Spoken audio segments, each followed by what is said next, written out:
Encounter kit కార్యక్రమానికి స్వాగతం. దానికి ఒకే ఒక వ్యక్తి కారణం, ఆమె సుభద్ర గారు.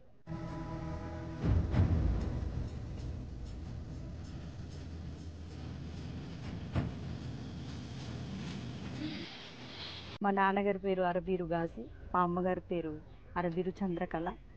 వారంకి ఒక్కసారి గుడ్డు ఉండేది. ఆ ఒక్క గుడ్డు అయినా సరే మాకు అది ఎంతో ఎక్కువలాగా అనిపించేది. ఇంటర్ అవగానే పెళ్లి చేసేసుకున్నారు. కానీ మరి మీరు రాజకీయాలకు ఎలా వచ్చారు, ఎందుకు వచ్చారు? ఇక్కడ అదే ఎక్కువ. రాజకీయాలకు ఎలా వచ్చారు, ఎందుకు వచ్చారు?